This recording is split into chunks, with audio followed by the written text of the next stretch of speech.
on this very joyous occasion. It was just an absolutely beautiful ceremony. I couldn't help but tear up during your vows and during your dance. And I really feel privileged and honored to be part of the bridal party with you.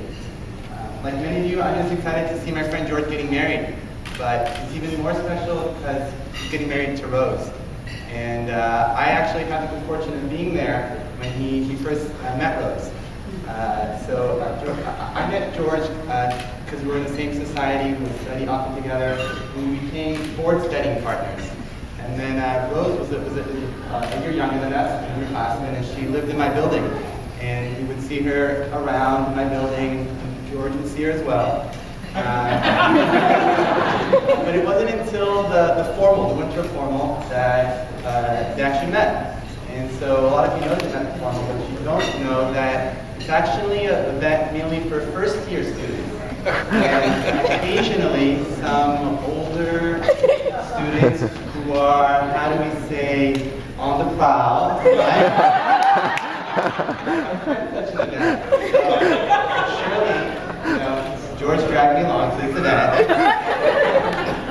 No, in all seriousness, I had to really twist his arm to come. I really had to twist his arm to come to this event, but he came reluctantly, but he met the love of his life there. And it's a true blessing to be able to watch that, to witness it.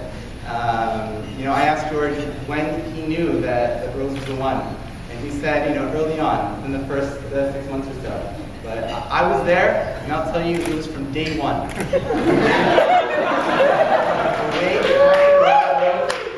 Like no one else I've ever seen. I mean, I was ready to go from that party, and this guy was with Rose the whole night.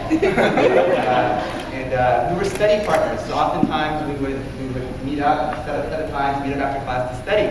But George found a nice place to hang out. Outside the first-year classroom as they're coming out. So he was a little bit late to some of our appointments, but without good reason.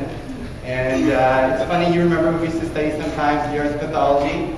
George and I would be okay, we have 15 minutes to get through chapter 1, and 20 minutes would pass, and he'd still be on page 1. Thinking about Rose. It was a slow courtship. It was slow at first. We were studying for our exams, and we had to stay focused. And sometimes his mind was somewhere else, and so we took a little study break. And this one time, I'll never forget, the first time she sent me a Facebook message.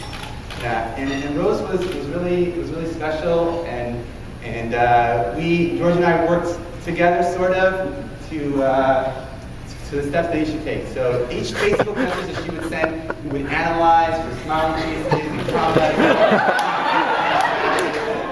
And sometimes before we were finished, we would type up a little thing, make sure it's good, proofread it again and again.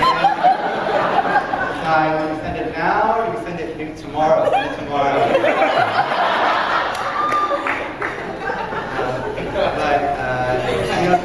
He asked me to describe the essence of the relationship.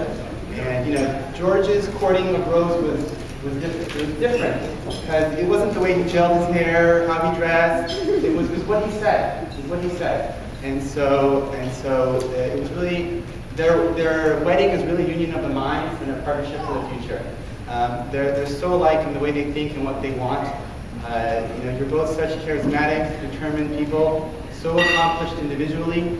I can only imagine what you're going to accomplish together. Truly, George and Rose, anyone who crosses paths with you in life is a better person for it. And so with that, I congratulate you and give you my very best wishes on this new journey together.